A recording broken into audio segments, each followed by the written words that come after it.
आज आप लोगों ने मेरा जन्म दिवस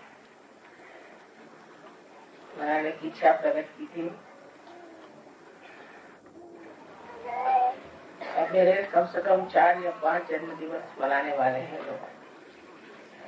इतने जन्म दिवस मनाइएगा, उतनी साल बढ़ते जाएंगे उम्र के। लेकिन आपकी इच्छा सामने मैंने मान लिया कि इसमें आपको आनंद होता है, आनंद मिलता है, तो ठीक है। लेकिन ऐसे दिवस हमेशा आते हैं, उसमें एक कोई कभी नई चीज हमारे जीवन में होनी चाहिए, क्योंकि हम सहयोगी हैं, प्रगतिशील हैं और हमेशा एक नई सीढ़ी पर चढ़ने का ये बड़ा अच्छा मौका है। सहयोग में जो आज स्थिति है वो बहुत ही अच्छी है। जबकि हम देश की हालत देखते हैं आज, तो लगता है कि सहयोग एक स्वर्ग हमने हिंदुस्तान में खड़ा है। और इसकी जो हमारी एक साधना है, इसमें जो हम समाज में इसका जो हम आनंद उठा रहे हैं,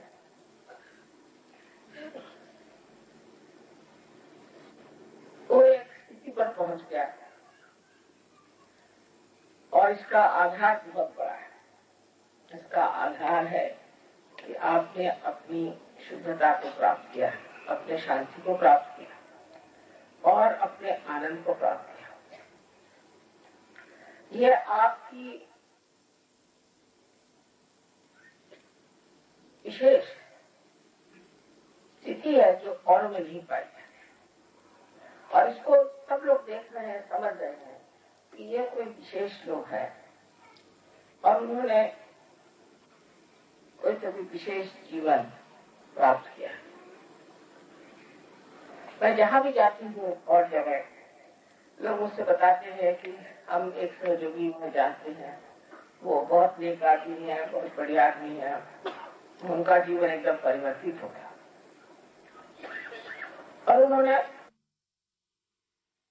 पूर्णतया समर्पित कर दिया और उनका सारा कारोबार बहुत अच्छे से चलता है। उनका कुटुंब भी बहुत सुखी है, सब तरह से वो एक आनंदमय वातावरण में रहते हैं। ऐसा दूसरे लोग देख करते हैं और फिर कहते हैं कि माँ हमें भी आप बताइए। मैं कहती हूँ आओ हमारे मंदिर में आओ, सहयोग में आओ, लोगों से मिलो, उनसे बातचीत करो।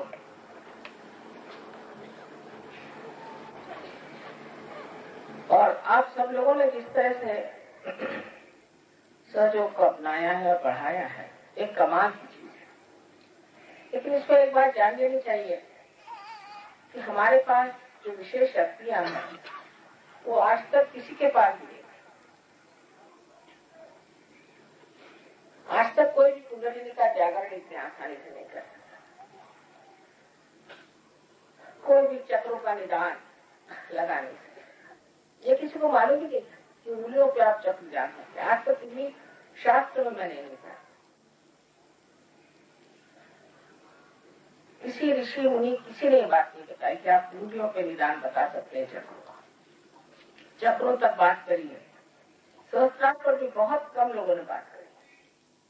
आप लोग इतने सूक्ष्म ज्ञान को इतनी आसानी से प्राप्त कर गए क्योंकि आपने इस पर बहुत ध्यान दिया और आत्मा के प्रकाश में इस सूक्ष्म ज्ञान को आपने प्राप्त कर लिया। अब आप सहयोग बढ़ा रहे और सहयोग के जो नियम हैं उनमें आप बहुत ही सहजता से आ गए।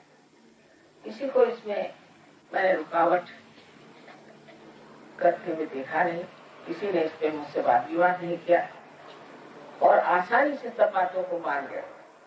जैसे कि मैंने कहा कि हम बाह्य के धर्म, जाति आदि भेद को नहीं मानते, अभेद को मानते हैं। हम सब एक परमात्मा के अंश है और उस अंश को, उस विराट स्वरूप को जानना चाहिए, उसमें जागरूक होना चाहिए। और ये जो बाह्य में विकृतियां आ गई हैं, उनको छोड़ करके अंतरतम में हमें अपनी एकता जाननी चाहिए। और धीरे धीरे मैं देखती हूँ कि सब लोगों में इसका आनंद आने लगा। यही आनंद है जो आपको यहाँ खींच कर लाता है। और हर बार आप कहते हैं कि ये आनंद हम दूसरों से भी बांट खाएं। जैसा एक शराबी अकेले शराब नहीं पी सकता, उसी प्रकार आप लोग भी अकेले इस आनंद को नहीं उठा सकते। तो अगर एक आदमी सहयोग में आ गया, उसके सारे रिश्तेदार सहयोग में आने चाहिए, उसके सब मिलने वाले आने चाहिए, उसके सब दोस्त आने चाहिए, उस सबको सहयोग में उठाते हैं। तो पहला प्रलोभन तो शारीरिक होता है, शरीर की व्यथा दूर हो गई, मानसिक व्यथाएं दूर हो गई और आपसे रिश्ते ठीक हो गए, आपस में मेलजोल भर गया, बच्चे ठीक से चलने लगे, हर तरह की आपकी प्रगति हो गई, यहाँ तक कि लक्ष्मी जी की भी कृपा। और हर पल हर घड़ी आप देखते हैं कि आप परमात्मा के साम्राज्य में हैं और परमात्मा आपकी मदद कर रहे हैं। इतने चमत्कार हो गए इस युग में कि उनको लिख कर निकालने की किसी की हिम्मत नहीं होती। वो कहते हैं माँ पहले आप छान लो इसमें से, जो आप सोचते हैं लिखने वाला लिखे नहीं लिखे, ये तो न जाने कितने ग्रंथ होता है।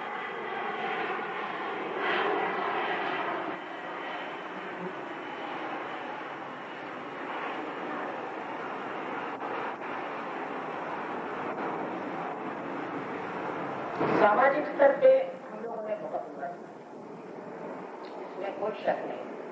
और धर्म में भी हम लोग जम गए हैं। देखिए हमारे अंदर आ गई है, प्यार आ गया है और हम सच्चाई को बहुत अच्छी चीज मानते हैं और उस पर चलते हैं। सिर्फ बोलते नहीं, लेकिन हमारे जीवन में ये सच्चाई आ है। ये बहुत बड़ी बात है। आपस में मैंने देखा है, खासकर सहयोग में कोई पैसा ऐसा नहीं खाता। सहयोग के लिए कुछ रुपया दीजिए, पैसा दीजिए, तो कोई पैसा नहीं खाता। लोग बहुत से कहते हैं कि माँ ये भगवान से डरते हैं इसलिए पैसा नहीं खाते। किंतु मैं सोचती हूँ कि सहयोग में एक तरह का समर्थ बनना अपने आप घटित होता है। समर्थ, सम माने आप अपने को उसके साथ अर्थ बनना। जो आप इंसान है, वो 10 धर्म जो एक इंसान में बचे हुए हैं, जागरूक हो जाते हैं और मनुष्य समर्थ हो जाता है। उसको अपने गुण जो है, अपने वर्चूज है, वो अच्छे लगने लग जाते हैं, उसी में उसको मजा आता है और दुर्गुण से वो भागता है। अगर कोई दुर्गुणी दिखता है तो या तो उससे भागता है या शांतिता पूर्वक कोशिश करता है, किसी तरह से चुपचाप कभी कभी कोशिश करता है कि इस आदमी के दुर्गुण निकल जाए। और वो दुर्गुण निकालने की भी उसको तौर तरीके मालूम है, उसे वो इस्तेमाल करता है और बहुत बार यशस्वी हो जाता है, उसमें यश पा लेता है। इसी प्रकार आपने देखा है कि कला में भी बहुत कुछ सहयोग में कार्य किया। बहुत से कलाकारों में एक नया आयाम आ गया है, नई दिशा आ गई है। और यही नहीं, पर प्रदेश में भी मैंने देखा है कि कलाकार हर तरह से नई नई बातें सोचने लगे हैं। बहुत से पेंटर्स, आर्टिस्ट, म्यूजिशियंस, सब में एक नया उत्साह, एक नई धारणा, एक नया विचार प्रकटित होता है। ये सब हो गया। समाज के प्रश्न भी बहुत से कुछ हल हो गए हैं। और आप लोगों के जो छोटे छोटे प्रश्न थे वो भी हल हो गए। जो छोटी तबीयत वाले लोग थे वो ठीक हो गए, और जो बहुत गर्म मिजाज थे वो भी ठंडे हो गए। जो बहुत ही ठंडे थे वो भी उठ खड़े हो गए। अब ये सारी सेना तैयार हो गई। एक विशेष ग्रुप की सेना है, किसी देश में नहीं। आप तो जानते हैं कि सर जो ऐसा कहते हैं कि 56 देशों में चल रहा है, तो मैं कह सकती हूँ कि 30 देशों में बहुत ही कार्यान्वित है और बहुत कार्य हो रहा है और सहयोग बढ़ रहा है। सहयोग को बढ़ाना भी बहुत बड़ी चीज है। जो लोग सहयोग को बढ़ाते हैं वो बहुत बड़ा परमात्मा का कार्य कर रहे हैं। वो आप संगीत के द्वारा बढ़ाएं या कला के द्वारा बढ़ाएं या भाषणों के द्वारा बढ़ाएं, इस तरह से भी बन सकता है। आप सहयोग बढ़ा रहे हैं। वैज्ञानिक तौर पे भी बहुत से विज्ञान के लोग जैसे अमेरिका में हैं, उन्होंने बहुत सी बातों पे लिखने का सोचा हुआ है, और बहुत से डॉक्टरों ने, आप जानते हैं, बहुत कुछ यहाँ कार्य किया है अपने ऊपर जिम्मेदारी ली करके और लड़ झगड़ के इस चीज को स्थापित कर दिया कि सहयोग एक वास्तविक सत्य है। जब मैं इस संसार में आई थी और जब मैंने दुनिया की तरफ नजर की, तो मैं सोचती थी कि इस अंधेरे में मेरी एक छोटी सी रोशनी क्या काम कर पाई। कोई देख भी नहीं पाया, और किसी से इसके बारे में कहने की तो बात छोड़िए, इसके बारे में विचार भी करने के लिए मैं सोचती थी कि क्या फायदा। ये तो लोग इतने अंधकार में हैं, इतने अज्ञान में हैं, और जिन्होंने ज्ञान भी इकट्ठा किया था वो सिर्फ बौद्धिक किताबें पढ़ पढ़ के बौद्धिक बातें सीख रहे थे। उनके आगे कोई बात कहने से कोई विश्वास किसी को नहीं। कोई सोच भी नहीं सकता था कि उस वक्त में एक परिवर्तन की भाषा कर सकते थे। लेकिन अब साथी हो गया, और आप लोग जानते हैं कि ये सब कुछ हो गया। आज की शुभ घड़ी पर मैं सोच रही हूँ कि अपने देश के ये हालात देखते हुए और जिस तरह से सब चीज हो रही है, हम लोगों को राजकीय क्षेत्र में भी उतरना चाहिए। जब तक हमारे जैसे लोग राजकीय शास्त्र क्षेत्र में नहीं आएंगे, ये हमारे देश की हालत ठीक नहीं हो सकती। एकदम सड़ करके ये पता नहीं क्या हो, और इसकी आंच सहयोगियों पे भी आने वाली है। ये नहीं कि आप ऊपर जाए, हालांकि आपको इससे कोई तकलीफ नहीं होगी, ये हालात कि आप इसमें से निकल आए। लेकिन अगर आपको अपने देशवासियों का ख्याल है और अगर आपको अपने बच्चों का ख्याल है, तो बेहतर है कि हम लोग ही समाज में जो कार्य करते रहे हैं उसके एक राजकीय स्वरूप में, और राजकीय में उतर के हम सिद्ध करते कि जो लोग नेक हैं, जो धार्मिक हैं, जो सत्य पे चलने वाले लोग हैं, जिनमें लालच नहीं, ऐसे लोग एक नए तरह का राजकीय राष्ट्र बना सकते। कोई भी देश में जाइए, चाहे वो डेमोक्रेसी हो, चाहे वो कम्युनिज्म हो या कुछ। डेमोक्रेसी में तो आप देखिए कोई ऐसा मैंने देश नहीं देखा जहाँ पर बेईमानी न, कहीं कम कहीं ज्यादा। अनैतिकता खुलेआम बहुत जगह चल रही है, और अगर आप कम्युनिस्ट कंट्रीज में जाइए तो अब टूट गए हैं सारे, लेकिन तो भी वहां पर जो लोगों को जबरदस्ती काम कराया जाता है उससे उनकी स्वतंत्रता तक चली गई। इसलिए दोनों तरह से, एक तरफ तो सत्ता और दूसरी तरफ पैसा, इन दोनों का ही सब दूर आविर्भाव है। सभी दूर आप देखते हैं यही आविर्भाव हो रहा है, और लोग इन्हीं दो चीजों के पीछे भाग रहे हैं, और कोई भी देश के बारे में। अब हमें अपनी जो सतह है, इस सतह से हम सब चीज की तरफ देखते हैं। फिर वो अंतर्राष्ट्रीय प्रश्न हो, चाहे राष्ट्रीय हो और चाहे हमारे छोटे छोटे कस्बे गांव का, हम लोगों की सतह से जब हम उसे देखते हैं तो विश्वत्व की दृष्टि से देखते हैं, उसकी विशालता से देखते हैं, दूसरे उसकी गहनता से देखते हैं कि उसमें कौन सी खराबियां हैं और ये खराबियां हम कैसे निकालें। ये खराबियां भी हम लोग बहुत आसानी से निकाल सकते हैं क्योंकि आपके पास बहुत बड़ी शक्तियां हैं। आप जानते हैं कि बंधन के सहारे आप बहुत कुछ काम कर सकते हैं और बहुत लोगों को अपने सहयोग में ला सकते हैं। बहुत से अभी मुझे लोग मिले थे कि जो एयरफोर्स में है, वो कह लगे कि माँ हमें भी दे दीजिए। हम जानते हैं कुछ एयरफोर्स के लोगों को और वो सहयोग में है और उन्होंने बड़ा कमाल कर दिया। फिर कुछ पुलिस वाले हैं, वो भी हमारे साथ लग गए हैं। महाराष्ट्र में तो जो पुलिस टाइम्स है वो हमेशा जो भी सहयोग के बारे में छापे वो छापते हैं। इसी प्रकार कुछ अखबार वाले भी हमारे साथ मिल गए हैं और बहुत से आप जानते हैं यहाँ पर सरकारी नौकर भी सहयोग में आ गए। जब उनकी बदली हो जाती तो सहयोग फैलाते। इसी प्रकार हमें अगर राजकीय में हम उतर जाएं तो जो राजकीय समस्याएं हैं उनका भी हल हम लोग निकाल सकते हैं। इसमें पहली चीज ये रखना चाहिए कि हमारी जो कुछ भी इच्छा है इस मामले वो साफ सुथरी होनी चाहिए, उसमें शुद्धता होनी चाहिए। हम सिर्फ देश के हालात ठीक करना चाहते हैं और हम लोगों तक उनका जो अधिकार है वो पहुंचाना चाहते हैं।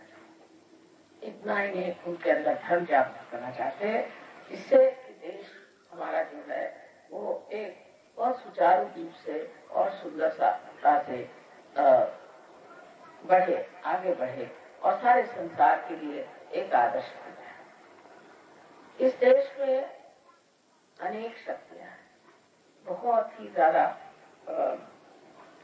आध्यात्मिक देश है और आध्यात्म की शक्तियां आप जानते हैं, कोई माने न माने आप लोग तो जानते ही हैं कि अध्यात्म में कितनी शक्तियां हैं और इस देश की जो शक्तियां हैं उसको हम बहुत अच्छी तरीके से अपने इस्तेमाल में ला सकते हैं। इसमें एक बात और हमें याद रखनी कि हमें भारतीय संस्कृति में उतरना चाहिए। विदेशीय संस्कृति में हम लोग जो जाने लग जाए तो विदेश की जो खराबियां हैं वो बहुत आसानी से हमारे अंदर आ जाए। भारतीय संस्कृति का जो शुद्ध स्वरूप है वो आत्म साक्षात्कार के लिए बहुत पोषक है। अगर हम भारतीय संस्कृति में नहीं आएंगे तो कभी भी इस देश का हाल ठीक नहीं। ये तो ऐसा ही है, मैं हमेशा कहती हूँ अगर आम का पेड़ जा करके आप विदेश में लगाइए तो उसमें आम भी नहीं आएंगे और सेब भी नहीं आएंगे। इसलिए जो आदमी भारतीय है उसे भारतीय ही संस्कृति में आना चाहिए। और जो प्रदेश में जितने भी सहयोगी हैं, आश्चर्य की बात है, वो हमेशा कहते हैं कि वहाँ हमें भारतीय संस्कृति में आप, तो ये बहुत सौम्य संस्कृति है। इसमें बच्चे देखते हैं, हम लोग देखते हैं तो अत्यंत सौम्य है, सहनशील है और इतना ही नहीं धार्मिक है। तो जो शुद्ध स्वरूप भारतीय संस्कृति का है उसको हमें बनाना है और उस पर विचार करना है और हमारे घर में भी वो संस्कृति आनी चाहिए।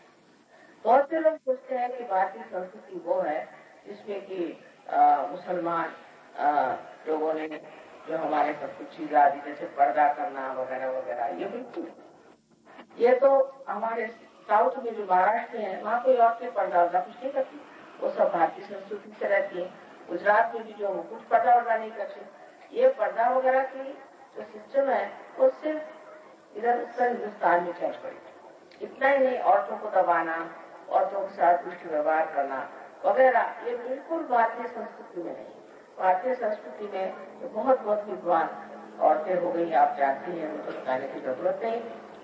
और उन्होंने बड़े बड़े विद्वानों के साथ वाद विवाद सब किया और बड़ी बड़ी पंडिताई उन्होंने हासिल करी और अपने देश में इस चीज के लिए कभी सोचा भी नहीं कि औरत नीची है या औरत को दबाना चाहिए या उसमें कोई कमी है। सबका अपना अपना स्थान माना जाए, पुरुष का पुरुष का।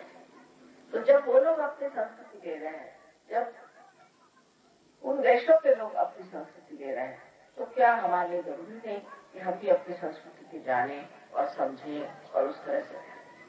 बहुत सी बातों में हम सोचते हैं कि आसान है कि हम उनका अनुकरण करें, लेकिन अब वो लोग समझ जाए कि उन्होंने जो जो गलतियां करी हैं वो इसलिए की क्योंकि उनके पास कोई भी किसी भी तरह का अंकुश नहीं था, कोई अंकुश नहीं था। जैसे एक पतंग कर जाए इस तरह से वो लोग जो उनके मन में आता हो करते और अति पे चले जाते, एक्सट्रीम।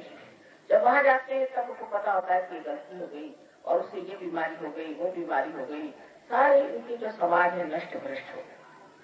हमारा अंकुश जो है वो हमारे संस्कृति की नैतिकता है, जिसे हमें समझ लेना है। और वो जब तक हमारे अंदर पूरी तरह से उतरेगी नहीं, तब तक हम लोग असली सहयोग भी नहीं हो सकते, क्योंकि ये बहुत सहयोग के लिए पोषक है। इसलिए मैं नहीं कह रही कि मेरा जन्म हिंदुस्तान में हुआ है तो तुम्हें हिंदुस्तान में हुआ। जो बाहर की चीजें अच्छी हैं वो सीखनी चाहिए, और वो भी भारतीय संस्कृति को अगर आप पूरी तरह से अपना ले तो अपने आप ही आ जाएगा। वो तो थोड़ी सी उनके पास चीजें हैं जिनके प्रति हम समझ सकते हैं कि उन्होंने जो कायदे कानून बनाए हैं बाहर, या इस तरह से उन्होंने अपनी प्रगति की है और उसमें भी एक तरह का कोई नियम और कोई डिसिप्लिन रखा है, तो हमारे अंदर नहीं, वो भी अपने आप ही आ जाएगा। क्योंकि भारतीय संस्कृति ऐसी चीज है कि वो सब चीज में असर करती, सब चीज को वो ठीक करती है। जीवन के जितने प्रांगण हैं, जितने भी आयाम हैं, सब में वो एक दैविक प्रकृति को प्रस्तावित करती है। वो दैविक प्रकृति को प्रस्तावित करने के बाद और किसी भी संस्कृति में नहीं। इसलिए हमारे भारतीय संस्कृति को स्वीकार करना चाहिए और उसमें अपने को बहुत महत्वपूर्ण समझना चाहिए कि हमारी हम लोग भारतीय संस्कृति में उतरते हैं। मैं गांधी जी के पास 7 साल की उम्र से थी और मैं उन्हें देखती थी, तो मैंने देखा कि उन्होंने धर्म पर बहुत बात की थी, लेकिन गांधी जी बहुत कड़क स्वभाव के आदमी थे, बहुत ज्यादा कड़क थे। वैसा सहयोग में नहीं, सहयोग में जैसा चाहे रहो, जैसे आराम से जैसे बन पड़े जितना आगे चलो, कोई इसमें आपको जबरदस्ती नहीं। तो उनका तो ये स्वभाव था गांधी जी का कि सवेरे 4 बजे उठना, चाहे कुछ हो जाए। अब सहयोगी करते हैं, पर देश के सहयोगी बहुत मेहनत करते हैं, हम लोगों से बहुत ज्यादा। एक तो अपने यहाँ कोई आश्रम में नहीं रहना चाहता, अब वो लोग कहते हैं आप ही आश्रम में रहो, तो कोई रहने नहीं चाहता। इतना आश्रम बनाए तो लोगों को आश्रम में रहना नहीं अच्छा लगता है, घर से चिपक के रहते हैं। पर गांधी जी का आश्रम में नियम ये थे 4 बजे उठने का, और सवेरे उनके साथ आप नहा धो करके और प्रार्थना में जाना। तो वहाँ सब सांप वगैरह सब घुमा करते थे, कभी प्रार्थना में भी देखते थे कि सामने सांप डोल रहे हैं आपके, लेकिन आप चुपचाप बैठ करके वहाँ ध्यान करिए। उसके बाद उसकी जब प्रार्थना हो जाती थी उसके बाद वो बहुत जल्दी चलते थे, उनके साथ उसको दौड़ना पड़ता था। और इतने उनके कायदे कानून थे कि खाने के लिए सिर्फ उबला हुआ खाना, और अगर आप चाहिए तो ऊपर से थोड़ा सा सरसों का तेल आप खा दे सकते, और ना उसमें कोई मिर्च ना कोई चीज नहीं, और बिल्कुल आपको ऐसा खाना खाना पड़ेगा। वो चाहे चीज कोई भी हो, चाहे जवाहरलाल हो, चाहे अबुल कलाम आजाद हो, चाहे कोई हो, सबके लिए नियम था कि खाना यही सबको मिलेगा, और सब इसी तरह का वहाँ खाना भी खाते हैं। बहुत ज्यादा उनका डिसिप्लिन था, और खुद अपने मामले में भी अपना जीवन भी उनका इसी तरह का था, जिसमें वो बिल्कुल ही कहना चाहिए बड़े भारी बाबा जी के सन्यासी थे, और बहुत उनका स्वभाव था, और इतने जबरदस्त थे कि कोई जरा सी गलती कर दे तो उसको सबके सामने खोल करके इस तरह से कह देते थे कि दूसरा आदमी जो है वो बिल्कुल लज्जित हो गया। उस वक्त ऐसी चीज की जरूरत नहीं थी, लेकिन न जाने उस वक्त ऐसे लोग थे जिन्होंने बहुत त्याग, देश के लिए बहुत त्याग किया। हमारे पिताजी माताजी हमने देखा ऐसे लोग तो अब सोच भी नहीं सकते, ना उन्होंने त्याग किया, सब चीज त्याग, हम लोग छोटे छोटे बच्चे थे, 8-9 साल की थी, तो इतनी बड़ी चाबी लेकर के घूमती थी, सब भाई बहनों को संभालती थी, घरों से निकाल दिया, मोटर दे डाली, और हम लोग तो झोपड़ियों में रहते। इतना त्याग, इतनी श्रद्धा देश को आजाद करने की। और देखो आज देश आजाद हुआ है, क्या आज आजाद होकर के देश का क्या हाल है। इसी प्रकार एक तरह के बड़े वीर लोग थे, बहुत वीर लोग, और ऐसी भावना हमारे अंदर जागते हैं तो हम अपने देश की काया पलट पूरी तरह से कर सकते हैं, इसमें मुझे कोई शंका नहीं। लेकिन वो त्याग की होनी चाहिए, और उस त्याग में बड़ा गर्व होना। वो त्याग करने में कोई रोता नहीं है। बहुत से मैं देखती हूँ कि सरकारी नौकर होते भी है तो कहेंगे भाई मैं बड़ा ईमानदार हूँ इसलिए मेरे पास कुछ नहीं। अरे भाई तुम ईमानदार हो तो उस पर रोने कौन सी बात है, खुशी की बात है। तुम तो ईमानदार हो कम से कम। अगर मैं ईमानदार नहीं होता तो मेरे पास मोटर होती, ये होती, वो होती, तो मत करो, कोई धंधे करो, कैसे लिए आप ईमानदार करो। पर पहले इसका बड़ा गर्व, और लोग बहुत सोचते थे ये बच्चे किसके, इनके बाप ऐसे, इनकी माँ ऐसे। इस कदर शानदार लोग थे और इतने त्याग वाले थे।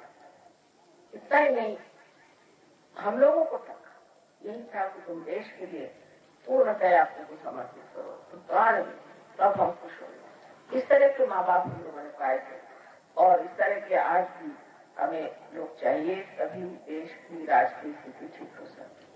सहयोग में आपके कोई प्राणवान जाने की बात, कोई कुछ भी करे, आप लोगों का जीवन बना और हर तरह से आपको सुख है। सहयोग में तो सुख ही सुख है, आनंद ही आनंद है। लेकिन ये सोचना चाहिए कि ये एक तरह का